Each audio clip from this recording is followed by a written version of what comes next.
बुद्धि में ये बात हमेशा स्पष्ट होनी चाहिए कि हम यहाँ पर सुख और शांति के वर्षे के लिए पढ़ाई कर रहे हैं और कोई कॉमन पढ़ाई नहीं है। ये ईश्वरी ज्ञान की पढ़ाई है। ईश्वरी ज्ञान प्राप्त कर रहे हैं। वो श्रेष्ठतम जो सत्ता है वो कैसे कार्य करती है, परम सत्य के जो सत्ता है वो कैसे कार्य करती है, कैसे उसको जान लेने से, समझ लेने से हम स्व की स्थिति में चले जाते हैं, जहाँ हम पूर्ण रूप से शांत हो जाते हैं।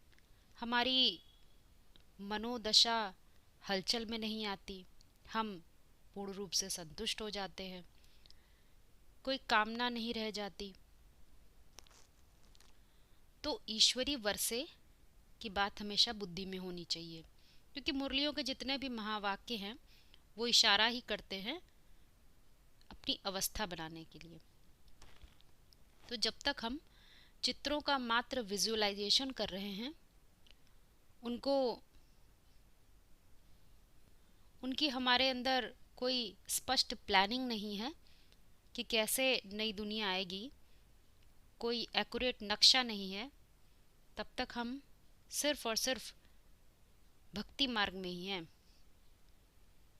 भक्त हैं, भाग रही है बुद्धि, अभी पूर्ण रूप से ज्ञान को नहीं पकड़ा है।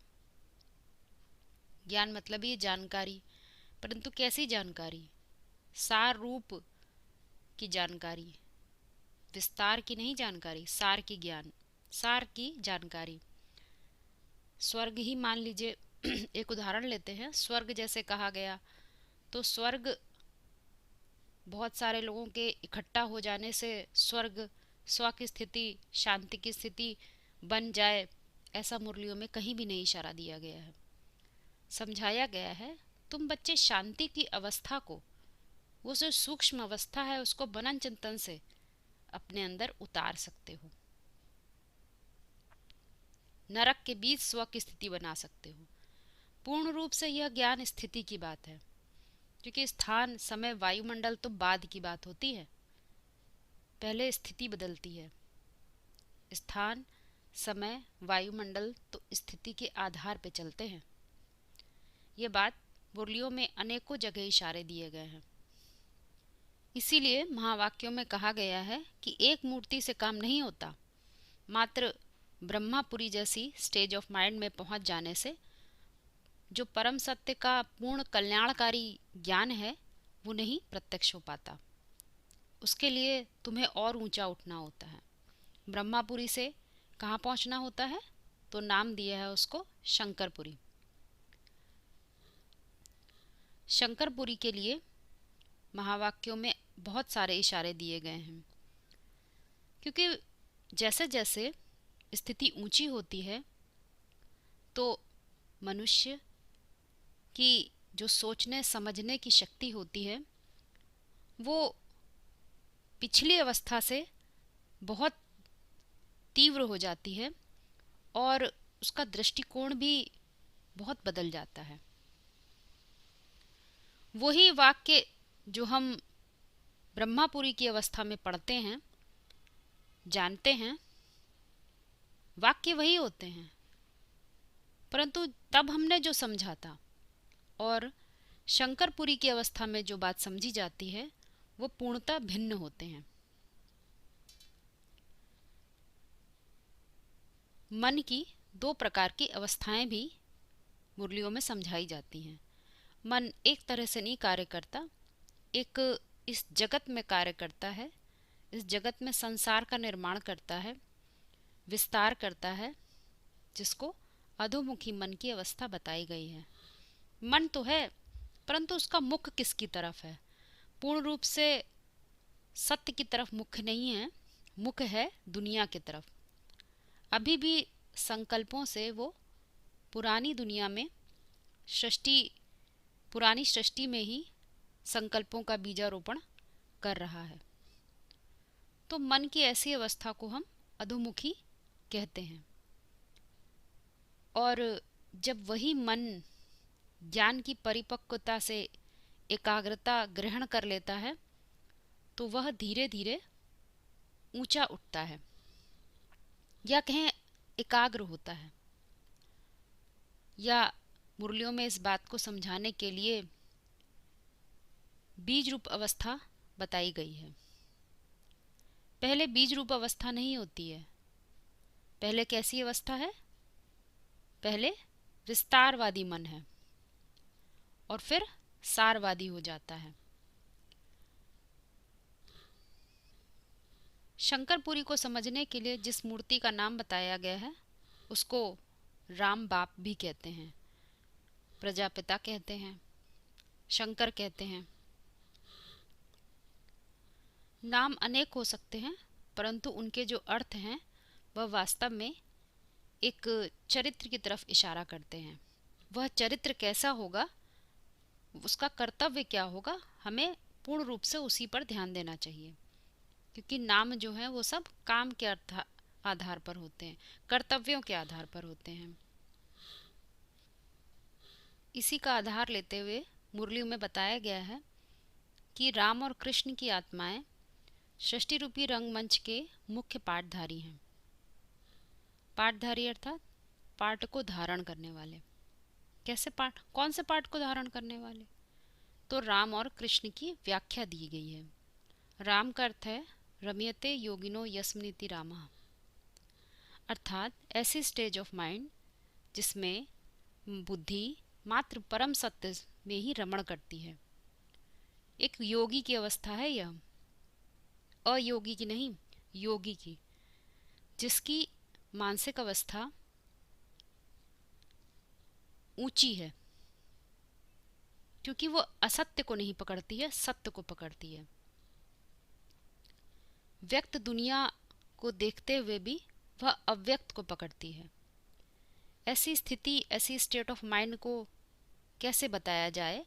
तो उसका व्यक्तिकरण या कहें पर्सोनिफिकेशन किया जाता है ताकि हम उसके चरित्र को समझ सकें। दुनिया में भी किसी बात को समझाने के लिए हम उसका पर्सोनिफिकेशन कर देते हैं। जैसे किसी बच्चे को समझाना है कि देखो ये गंगा नदी है। बच्चा यदि उसमें कूड़ा डाल दे तो आप क्या कहेंगे? गंगा माँ होती है, तुम्हें इसमें कूड़ा नहीं डालना चाहिए। अब बच्चे को तो कहीं माँ दिखती नहीं है, तो बच्चा पूछता है ये कैसे हमारी माँ है? तो पिता उसको किसी न किसी स्टोरी के द्वारा, किसी न किसी चरित्र के द्वारा एक पर्सोनिफाइड विमेन, फीमेल का चरित्र उसे समझाता है। एक माँ की चरित्र की उसे व्याख्या देता है। बिना पर्सोनिफिकेशन के बच्चा बात को समझ नहीं सकता। इसीलिए हमारे सनातन धर्म में अनेकों शास्त्र बनाए गए, विद्वानों ने पुराण बनाए ताकि मनुष्य की बुद्धि में जो चित्र हैं उनके चरित्र, उनके यथार्थ अर्थ समझ में आते रहें। इसी प्रकार से राम और कृष्ण का भी अर्थ है। राम के जो व्यक्तित्व है, उस व्यक्तित्व को जो परिभाषा दी गई है वो परिभाषा को ही मुरलियों में समझाया जाता है। इसी तरह से कृष्ण का अर्थ बताया गया है आकृष्ट करने वाला मन। वो मन बुद्धि के कंट्रोल में रहने वाला मन है, इसीलिए उसमें आकर्षण होता है। न्यू मन ऑफ द वर्ड है, पुराना मन नहीं जो पुरानी दुनिया में संकल्पों का बीज बोता रहता है। वह मन की बात नहीं है, न्यू मन की बात है। तो राम और कृष्ण को बता दिया गया षष्ठी रूपी रंगमंच के मुख्य पाठधारी हैं। थोड़ा गहराई पे जाएंगे इस बात के लिए कि जन्म जन्म इनका और युगों युगों का साथ है, परंतु कैसे? षष्ठी चक्र में यदि हम ध्यान से देखें तो जब कोई भी व्यक्ति पाड़ बजाता है तो वह शरीर तो बदलता है परंतु उसकी आत्मा तो नहीं बदलती, परंतु आत्मा की स्थिति बदलती रहती है। स्थिति क्यों बदलती है? क्योंकि आत्मा बीज के समान है। जितनी बार बीज बोया जाता है, कालांतर में उस बीज की जो क्वालिटी है वो धीरे धीरे गिरती रहती है। उसी तरह से आत्मा की भी स्थिति नीचे की तरफ जाती रहती है। तो जो सत्य थी जो आत्मा अपनी मूल अवस्था में आत्मिक स्थिति में टिकी हुई थी, वो धीरे धीरे देह की अवस्था में आती जाती है। पहले अद्वैत दुनिया थी और वही दुनिया धीरे धीरे द्वैतवादी बन जाती है। तो मन और बुद्धि की डेफिनेशन बताई गई है राम और कृष्ण के द्वारा। तो जैसे जैसे बुद्धि की स्थिति बदलती है, मन उतना ही विस्तारवादी होता जाता है, एकाग्रता खंडित होती जाती है। तो जो पार्ट होता है, जो रोल होता है, वह भी बदलता जाता है। पहले देवताई चरित्र था, देवताई पार्ट होता है, फिर धीमे धीमे कॉमन मैन का पार्ट होता जाता है, और कलयुग के अंत में तो ऐसा पार्ट हो जाता है जैसे कि कोई पत्थर बुद्धि का पार्ट हो, उसे अपनी कोई स्मृति ही ना हो, उसकी कोई वैल्यू ही ना हो, ऐसा पार्ट हो जाता है। तो यदि ज्ञान लेने वाले पुरुषार्थी अपनी दशा देखें, मनोदशा देखें, तो उन्हें ऐसा ही अनुभव होगा। कितना ऊंचा ज्ञान लेने वालों की आज कैसी वैल्यू है? कोई वैल्यू नहीं, ना उनकी वैल्यू और ना ही उनके आध्यात्मिक ज्ञान की वैल्यू। बुद्धि का पाठ बजाने वाली राम और मन का पाठ बजाने वाले कृष्ण, दोनों ही जो पाठधारी हैं, इन दोनों को का आपस में एक ऐसी कॉम्बिनेशन है, ऐसी भागीदारी है कि उनकी भागीदारी से ही पूरी सृष्टि के का जो रोल है उस पर फर्क पड़ता है, सृष्टि के चक्र पर फर्क पड़ता है, बदलाव होता है। इसीलिए कहा जाता है कि वो जन्म जन्मांतर साथ हैं, युगों युगों से उनका पार्ट साथ साथ बजता है। अब कलयुग के अंत में अगर उनको डिफाइन किया जाए तो मन की कैसी दशा होती है, तो मन की दशा है अधोमुखी मन की जतर है, नीचे की दुनिया में विस्तार करने वाला मन। और जो बुद्धि है वो कैसी है? जो उसी मन को सहयोग दे रही है, उसको योग के लिए उसको कोई सत्य का पता ही नहीं है, उसको अपने अस्तित्व का कुछ पता ही नहीं है। तो उसकी जो मन और बुद्धि है वो दुनिया में ही पूर्ण रूप से रमी हुई है। रमण तो सत्य में करना चाहिए, परंतु कहाँ रमी हुई है? पुरानी दुनिया में। जब ज्ञान के साक्षात्कार होते हैं, उसे पता चलता है कि ये दुनिया तो पुरानी जाने वाली है, तो उसे एहसास होता है, रियलाइज होता है कि मैं कौन हूँ। वो अपने को कुछ जानना चाहता है, और इसी मनोदशा को हम यज्ञ की आदि की हिस्ट्री भी कहते हैं। मुरलियों में अक्सर कहा जाता है यज्ञ की हिस्ट्री की बात। तो यज्ञ क्या है? ज्ञान यज्ञ है। जब जो ज्ञान में आता है उसके लिए तभी से यज्ञ, ज्ञान का यज्ञ शुरू होता है। कोई और ज्ञान में आया, उससे उसका क्या मतलब?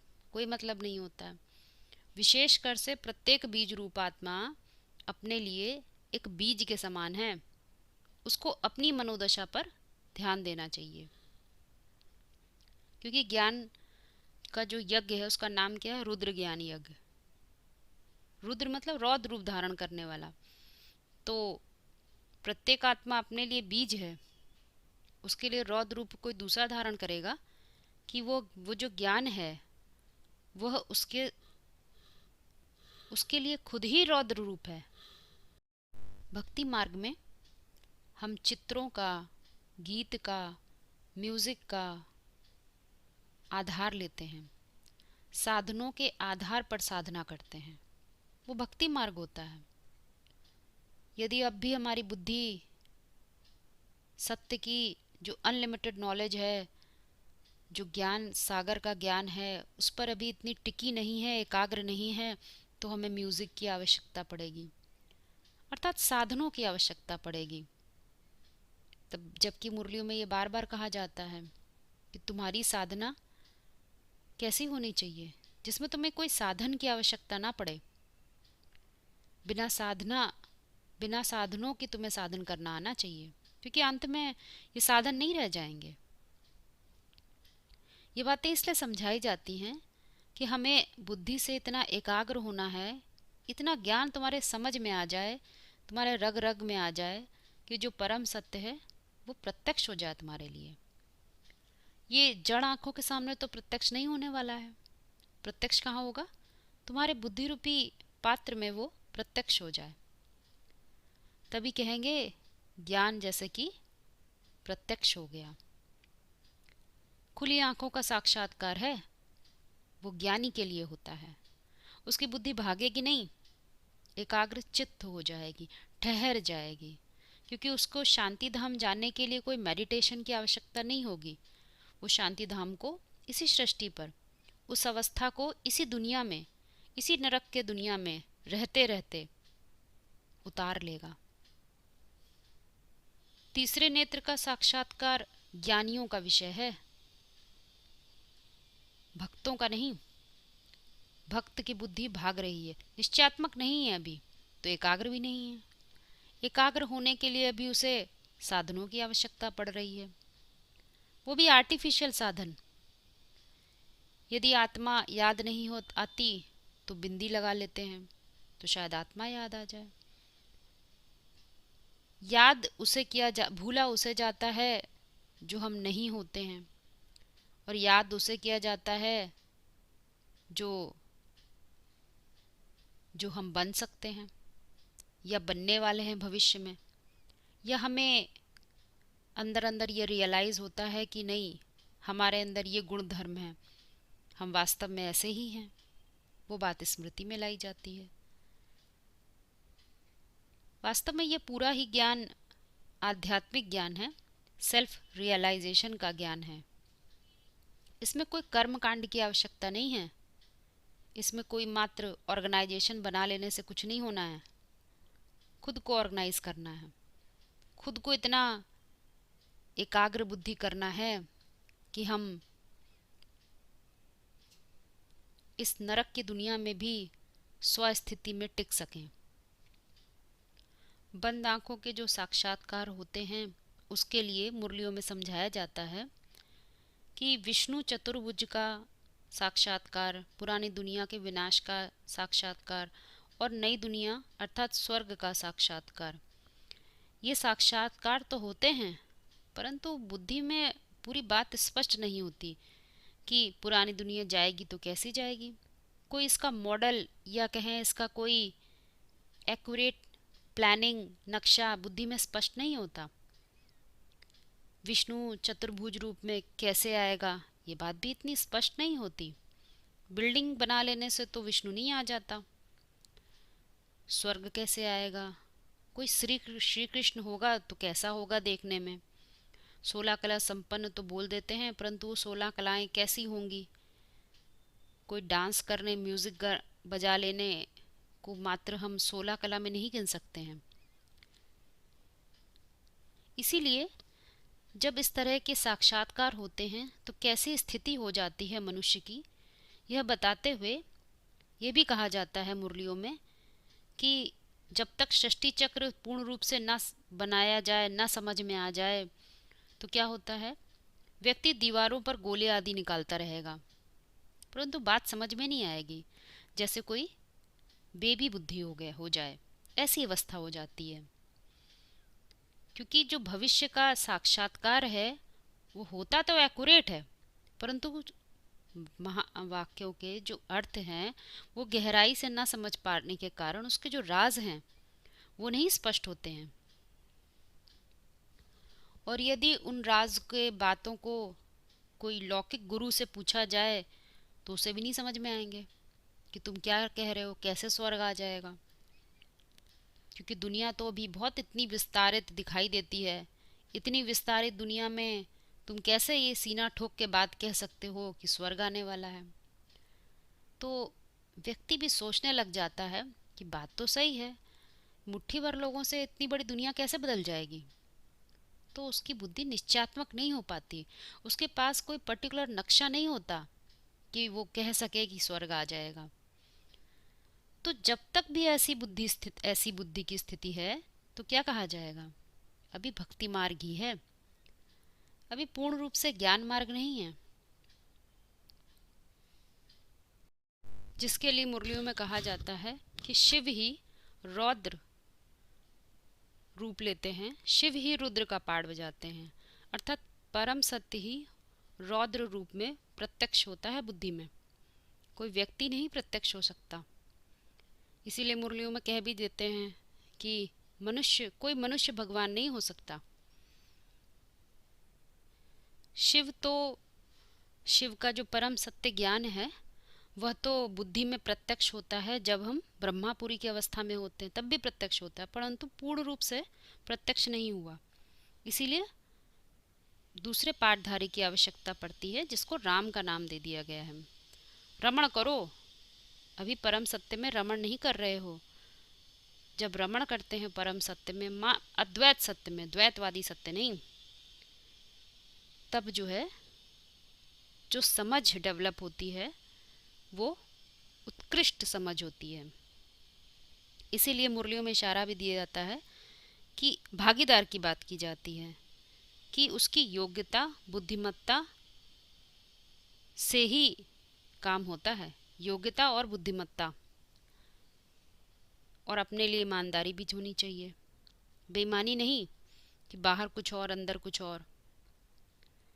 तो ऐसा पाठ होना चाहिए जो योग्य हो। क्यों योग्य हो? परम सत्य को समझने की योग्यता हो। खुद को बुद्धिमान ना समझ बैठे कि मैं बुद्धिमान हूँ। उस बुद्धि को, जो बुद्धिमानों की बुद्धि है शिव, उसको महत्व दे। और सबसे बड़ी बुद्धिमत्ता इसी बात में है, खुद को ना समझ बैठे कि मैं ही करने वाला हूँ। अहंकार विमूढ़ात्मा कर्ता अहम इति मन्यते। और ईमानदार भी हो। प्रत्येक महावाक्य को अपने ऊपर स्ट्रिक्टली फॉलो करे, अपने ऊपर लगाए, पहले पहले औरों पर न लगाने लग जाए। जब कोई पाठधारी षष्ठी रूपी रंगमंच पर रोल प्ले करता है तो उसे सबसे बड़ी चीज़ जो आवश्यक होती है वो होती है कि उसे षष्ठी रूपी जो रंगमंच है उसका बहुत अच्छे से पता हो, और अपनी एक्टिंग का, अपने रोल का भी बहुत अच्छे से पता हो। तभी वह रंगमंच पर ठीक ठीक रोल प्ले कर पाएगी। नहीं तो एक बुद्धू पाठधारी की तरह हो गए, रंगमंच पर आया परंतु उसे पता ही नहीं है क्या पार्ट प्ले करना है, किसी के भी प्रभाव में आकर कोई भी रोल प्ले करने लग जाए। परंतु जो मुख्य नाम बताए गए हैं राम और कृष्ण, यदि मन और बुद्धि की इस तरह की अवस्था रहे तो पार्ट कैसा बजेगा? मुख्य पाठधारी के रूप में, हीरो और हीरोइन के पाठधारी के रूप में पार्ट बजाया जा सकता है। इस बात को समझाने के लिए गीता में जो चित्र दिखाया जाता है, अर्जुन का रथ है और उसको कृष्ण हाँक रहे हैं, चला रहे हैं उसको। वो तो बैठा है उसमें, चलाने वाला तो ईश्वर है। तो ये जो संज्ञा देकर चित्र बनाए जाते हैं, वास्तव में ये बात समझा रहे हैं कि यदि बुद्धि सूक्ष्मता में रहने वाली हो, उसकी प्रैक्टिस हो, योगस्थ अवस्था की प्रैक्टिस रही हो, तो मन कंट्रोल में रहता है, तो मन अपनी मनमानी नहीं करता है। तो मनुष्य जब भी कोई रोल प्ले करता है, पार्ट प्ले करता है, तो एक्यूरेट पार्ट प्ले करता है, क्योंकि परिस्थितियां तो समय के अनुसार बदलती रहती हैं। प्रत्येक परिस्थिति में वह स्वस्थिति में टिक कर पार जाता है। और सबसे बड़ी योग्यता ही है सूक्ष्म बुद्धि। बुद्धि जितनी सूक्ष्म होगी उतनी एकाग्र भी होगी, और बुद्धि जितनी एकाग्र होगी मन संतुलित रहेगा। तो फाइनली हमने ये बात समझी कि राम और कृष्ण का पार्ट हमें ये बात समझाता है कि कितना बैलेंस पार्ट एक पाठधारी बजा सकता है। उसके लिए उसे राम और कृष्ण दोनों के चरित्र को समझना भी चाहिए और धारण भी करना चाहिए। इसी बात को आगे बढ़ाते हुए मुरलियों में समझाया जाता है कि दो रथ होते हैं, एक है टेम्परेरी रथ और एक है मुकर्रर रथ। एक का नाम दिया गया है ब्रह्मा और एक का नाम दिया गया है प्रजापिता ब्रह्मा। अब दोनों रथ को हम कैसे पहचाने, तो इसके लिए मुरलियों में यज्ञ की हिस्ट्री भी बताई जाती है। वास्तव में वो एक कहानी हमें समझने के लिए बताई जाती है, ताकि हम उस कहानी में अपने आप को ढूंढ पाएं। कहानी इसलिए नहीं बताई जाती कि किसी व्यक्ति को पकड़ लें, उसके व्यक्तित्व को जानकर समझकर उसको अपने अंदर ढूंढना होता है, अपने अंतर मन में ढूंढना होता है कि मेरे अंदर वो ईमानदार व्यक्तित्व कहाँ है, मेरे अंदर वो योग्यता, वो बुद्धिमत्ता कहाँ है, ढूंढना होता है। तो अब बात आती है कि अपने उस व्यक्तित्व को कैसे पहचाना जाए। उसके लिए एक प्रकरण बताया जाता है कि जो कृष्ण वाली आत्मा है, उसने अपने जीवन में किसी ऐसे व्यक्ति को देखा परखा था जो ज़्यादा से ज़्यादा उनके प्रति सच्चा साबित हुआ, जिनके ऊपर अपने जीवन में उन्होंने सबसे जास्ती विश्वास किया। वो व्यक्ति था उनका साझीदार, भागीदार, जिसके ऊपर उन्होंने कलकत्ते की सारी हीरे जवाहरत की दुकान को सौंप दिया था कि तो तुम संभालो। तो क्या समझा जाए कि कृष्ण वाली आत्मा अपने प्रति सच्ची नहीं थी क्या? उसे अपने ऊपर विश्वास नहीं था क्या? वास्तव में जब हम आध्यात्म में विश्वास की बात करते हैं तो उसे हम परिभाषित करते हैं आत्मबल के रूप में। वास्तव में आत्मा के जो सूत्र होते हैं वो हमारे जीवन में, जब हम आज जिस प्रकार की कलह क्लेश की दुनिया में रह रहे हैं, वहाँ पर ये सूत्र लग नहीं पाते हैं। हम आत्मा के फॉर्मूले को ऐसी सिचुएशन में लगा नहीं पाते हैं। अधोमुखी मन की यही अवस्था है, क्योंकि बाहरी मन इतना अपने धंधाधोरी में बिजी रहता है, अपने बाहर के कामों में, दैहिक कामों में इतना व्यस्त रहता है कि आत्मबल के जो सूत्र हैं वो अप्लाई नहीं हो पाते। और ये बिल्कुल प्रैक्टिकल में हम लोग अपने जीवन में भी देख सकते हैं। तो सच्चाई से वो पार्ट जो प्ले करना चाहिए, जो हम करना चाहते हैं पूर्ण पुरुषार्थी का, वह हम अधोमुखी मन के आधार पर नहीं कर सकते, परंतु कोई तो है जो कर सकता है। तो हमें किसकी याद आती है? ये तो हमारा टेम्परेरी रथ है, आज है कल नहीं है। जो उस धंधाधोरी में हम लगे हुए हैं, ये हमारा आज है कल नहीं रहेगा, इस बात पे तो हमें निश्चय हो जाता है, परंतु हमें अपने मुकर्रर रथ की पहचान नहीं हो पाती है कि वो कौन सा मुकर्रर रथ है, वो मेरे अंदर कौन सी योग्यता, बुद्धिमत्ता और ईमानदारी है जिसके आधार पे मैं आत्मबल पुनः प्राप्त कर सकता हूँ। तो उस मुकर्रर रथ का नाम जो दिया गया है मुरलियों में, उसे मुकर्रर रथ दिया गया है। उसे राम वाली आत्मा कहा गया है। आत्मा अर्थात उस प्रकार की मन और बुद्धि। कैसा मन? ऊर्ध्वमुखी मन। और कैसी बुद्धि? जो योगी की बुद्धि होती है, जिसका योग शिव के साथ होता है। उदाहरण लेते हैं, यदि कोई व्यक्ति अपने जीवन में टीचर है तो वह टीच क्या करेगा? क्या जिनको वह पढ़ा रहा है उसको आत्मा के सूत्र पढ़ा सकता है? क्या उनके अंदर आत्मा का बल ला सकता है? नहीं। वह खुद तो आत्मबल के सूत्र पढ़ रहा है, परंतु वो दूसरों को, अपने स्टूडेंट्स को नहीं पढ़ा सकता। कोई उसकी बात सुनेगा ही नहीं। अर्थात जो ईश्वरीय धंधा है उसका, वो इस दुनिया में नहीं चल पाता है, क्योंकि ये मन की कैसी अवस्था है? अधोमुखी मन की अवस्था है। तो पैसा कमाने के लिए व्यक्ति टीच तो करेगा, पढ़ा रहा है दुनिया में, दुनियावी सब्जेक्ट्स को पढ़ाएगा, विषयों को पढ़ाएगा, परंतु उसका दिल लगा कहीं और होगा। उसको लगता होगा ये मेरा झूठा व्यक्तित्व है, ये टेम्परेरी व्यक्तित्व है, जिसको मैं पूरे 24 घंटे दे रहा हूँ, अपने तन मन धन की शक्ति पूरे लगाए दे रहा हूँ, परंतु इससे तो मेरा देह का बल, देह का भान बढ़ रहा है, बाकी मेरा आत्मबल तो कुछ नहीं उससे फर्क पड़ रहा है। आत्मबल तो और चकनाचूर होता जा रहा है, मैं तो थक जाता हूँ। बाहर के धंधे में ही इतना थक जाता हूँ कि ईश्वरी धंधा कर ही नहीं पाता हूँ, तो आत्मबल कैसे बढ़ेगा? तो उसके अंदर कलह क्लेश की स्टेट ऑफ माइंड है। इसको थोड़ा गहराई से समझें तो दिखाई देगा कि वह झूठे हीरों का व्यापार कर रहा है, झूठे रत्नों का व्यापार कर रहा है। सच्चे हीरे, सच्चे ज्ञान रतन का व्यापार नहीं है। अब यह तो है आध्यात्मिक ज्ञान, और आध्यात्मिक ज्ञान में जो प्रश्न उठते हैं अंतर मन में, उनके उत्तर वास्तव में कोई दूसरा दे भी नहीं सकता है। परंतु देह का धंधा छोड़ भी नहीं सकते। तो इस बात को समझाने के लिए मुरलियों में बात समझाई जाती है कि एक व्यक्तित्व है जो हैदराबाद से कनेक्टेड जहाँ आत्मा में डर आबाद है डर आबाद जहाँ, अर्थात हैदराबाद। तो वो व्यक्तित्व हैदराबाद से कनेक्टेड नहीं है। नाम पर मत जाएं आप लोग, नाम के स्थान पर उसके गहरे अर्थों को पकड़ें। है डर आबाद जहाँ, कैसा डर?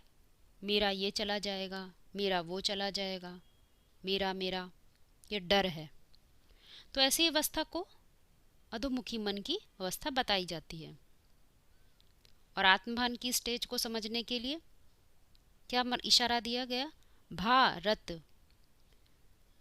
भारत के ईस्टर्न जोन की बात बताई गई है। भारत का पूर्वीय क्षेत्र, माना अज्ञान से ज्ञान की तरफ आने के लिए पूर्व में, अपने मूल में पहुंचने की आवश्यकता है। वहीं से सूर्योदय होता है, जहां से माया का जो अज्ञान अंधकार है वो हट जाता है। ये बहुत ही सूक्ष्म बात है, इसको समझने के लिए थोड़े इशारे पकड़ने पड़ेंगे। केवल शब्दों का ज्ञान नहीं है ये, शब्दों को मात्र इशारा समझिए और उस इशारे को चिंतन करें, तो आपको वो गुहियाट पकड़ में आने लग जाएगा कि भारत के पूर्वी क्षेत्र के लिए क्यों बोला।